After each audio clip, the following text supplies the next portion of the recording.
Over the past 36 hours, the United States and its partners have launched Operation Epic Fury, one of the largest, most complex, most overwhelming military offensives the world has ever seen. Nobody's seen anything like it. Just now, it was announced that we knocked out 9 ships plus their naval building, all in a matter of literally minutes. Iran's formerly Supreme Leader, Ayatollah Khamenei, is dead. Over the last 48 hours, a joint United States and Israeli military campaign, officially dubbed Operation Epic Fury, has unleashed a historic wave of firepower against Iran. But this wasn't just another limited strike on weapons depots or radar sites. This was a massive, theater-wide decapitation strike. Iran has now officially confirmed that 86-year-old Supreme Leader Ayatollah Ali Khamenei has been killed.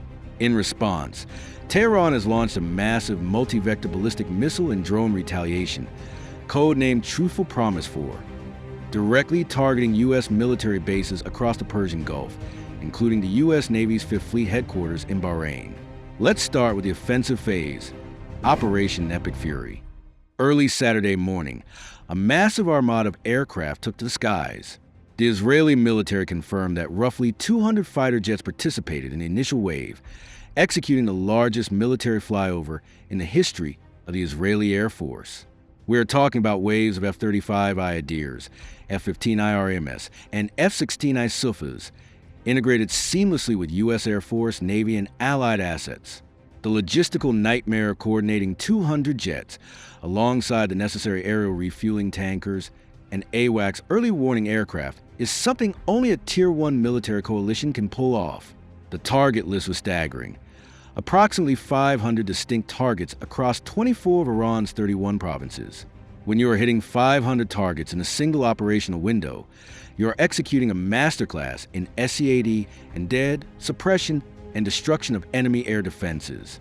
To get that many strike packages deep into Iranian airspace, navigating the treacherous topography of the Zagros Mountains, the U.S. and Israel first had to systematically blind the enemy. They dismantled Iran's early warning radars, surface-to-air missile batteries, and command and control nodes. U.S. forces focused heavily on locations posing an imminent threat to regional stability. This included Islamic Revolutionary Guard Corps command facilities, missile and drone launch sites, and military airfields.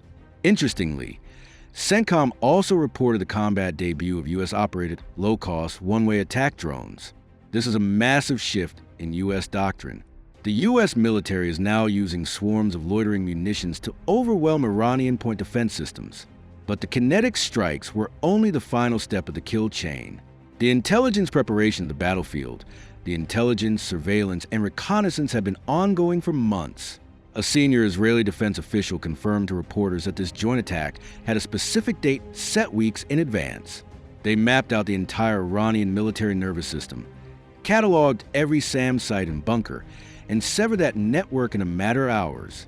Now, we have to talk about the highest value target of them all, the absolute center of gravity for the Iranian regime. For decades, Ayatollah Ali Khamenei has been the ultimate authority in Iran, serving as a spiritual, political, and military compass of nations since 1989. In the early hours of Operation Epic Fury, his compound in Tehran was targeted in what can only be described as a flawless, intelligence-driven decapitation strike. Satellite imagery provided by Airbus shows a heavily secured complex in Tehran reduced to a charred, incinerated ruin. Initially, Iranian state news agencies like Tasnim and Mehr tried to control the narrative, claiming the Supreme Leader remained steadfast and firm in commanding the field.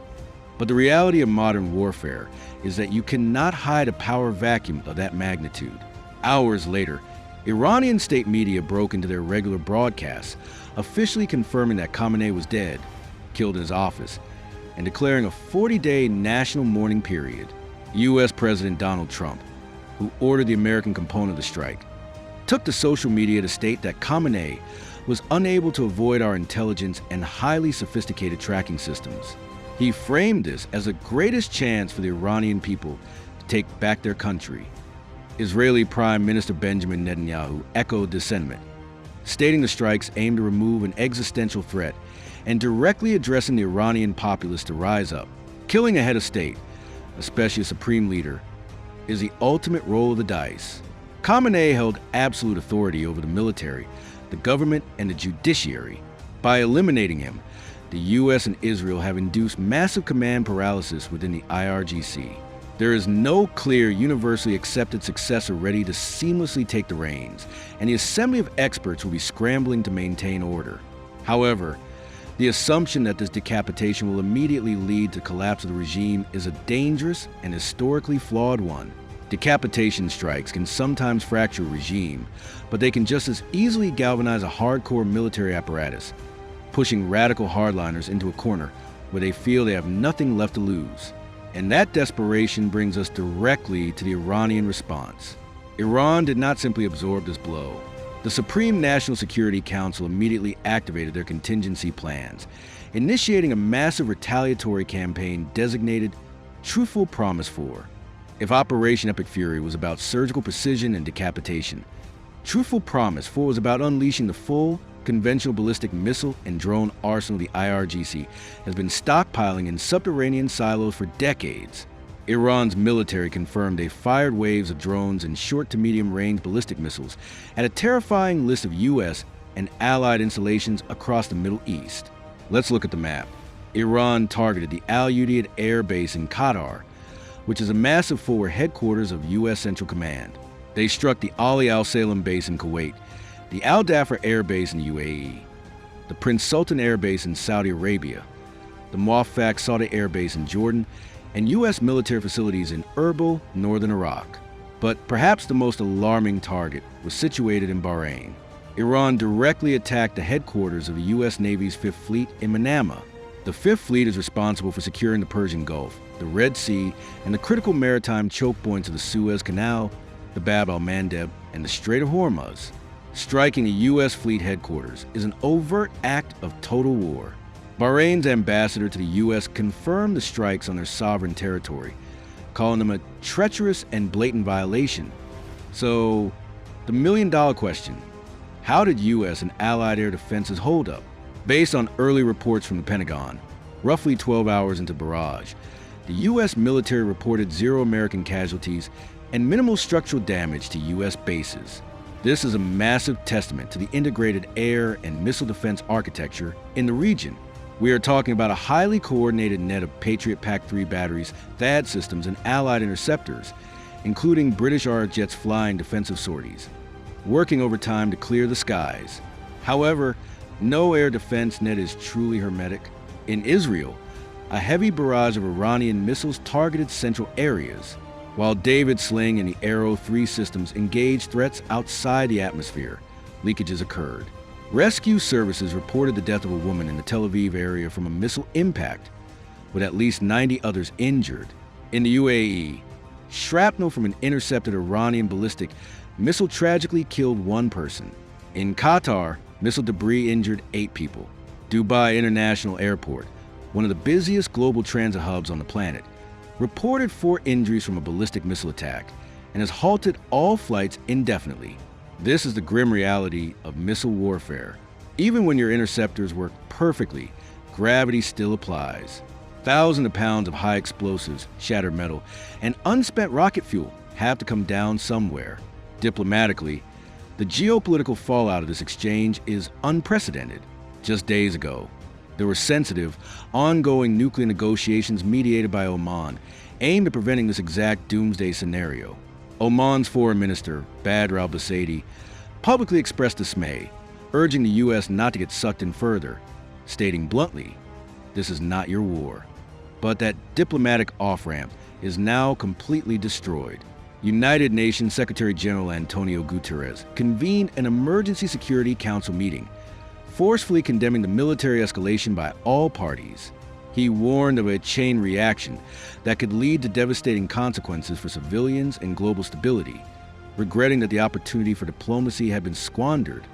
What is highly notable here is the reaction of the international community and the Gulf Arab states. European leaders like UK Prime Minister Keir Starmer and French President Emmanuel Macron condemned the Iranian retaliatory attacks while calling for an end to the spiral of violence. But the shift in the Middle East is even more profound. For years, countries like Saudi Arabia, the UAE, and Qatar have walked a delicate tightrope, hosting U.S. military bases while trying to maintain diplomatic détente with Tehran. But Iran's decision to launch missiles into their sovereign airspace has forced their hand. Saudi Arabia, the UAE, Kuwait, and Bahrain have all issued fierce condemnations of the Iranian attacks. The UAE's Ministry of Defense called it a cowardly act and stressed their full right to respond. Qatar called the attack on its territory a flagrant violation of its national sovereignty.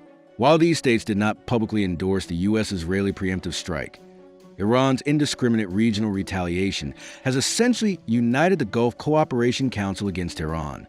So, where does this leave us as we move into March 2026? Let's look at the strategic chessboard, because the implications are terrifying. First, the United States is now engaged in a major, open-ended combat operation in the Middle East. President Trump has stated that the heavy and pinpoint bombing will continue uninterrupted throughout the week, or as long as necessary to achieve their objectives. A senior U.S. official explicitly stated that Iran's conventional missile capability presented an intolerable risk, and the administration felt they had no option but to proceed militarily after Iran used stalled tactics in nuclear negotiations. This is no longer a proportional response. This is a sustained air campaign aimed at regime degradation. Second, Israel has fundamentally altered its security posture. Prime Minister Benjamin Netanyahu claims this attack was necessary to remove an existential threat. The Israeli Air Force has proven it can strike anywhere in Iran at will with overwhelming mass. But the IDF now has to brace for a protracted war of attrition. A senior spokesperson for the Iranian armed forces warned they will give Israel and the U.S. a lesson they have never experienced in their history, and vowed no leniency. Third, we have to look at the global economic impact. As Al-Udeid from a crisis group pointed out, Iran sits on the Strait of Hormuz, where roughly a fifth of the world's oil supply transits. With the U.S. Fifth Fleet under direct fire, commercial shipping to the Persian Gulf is effectively paralyzed. Major airlines have canceled flights across the Middle East, airspace from Israel to Iran is completely shuttered, and global oil markets are bracing for catastrophic price shocks when trading opens next week. Finally, there is the internal situation in Iran. The Iranian government is telling its citizens not to panic, assuring them that fuel and medicine are available. They have made major highways one way to facilitate evacuations from Tehran as air raid sirens wail. They are digging in for a long, bloody war. At the same time, opposition figures like Reza Pahlavi are preparing to call anti-government protesters back to the streets. The regime is severely wounded. Its supreme leader is dead. Its air defenses are shattered. But it still commands hundreds of thousands of well-armed IRGC loyalists and a vast network of proxy militias across Iraq, Syria, Lebanon, and Yemen. A dying beast is often the most dangerous. We are witnessing the violent collision of decades of geopolitical tension in real time. The U.S. and Israel have bet that a massive application of kinetic force and the decapitation of Iran's leadership will collapse the regime's ability to project power and pursue a nuclear weapon. Iran, conversely, has bet that it can absorb the punishment, inflict enough pain on U.S. bases and Gulf allies to fracture the coalition and survive the onslaught. Operation Epic Fury and Truthful Promise 4 are not the end of a conflict. They are the terrifying opening salvos of a new, highly volatile chapter in modern warfare. The use of drone swarms by the U.S. to suppress air defenses, the sheer volume of ballistic missiles fired by Iran, the unprecedented targeting of fleet headquarters, and the devastating civilian casualties all point to a war that will rewrite military tactical manuals for decades to come.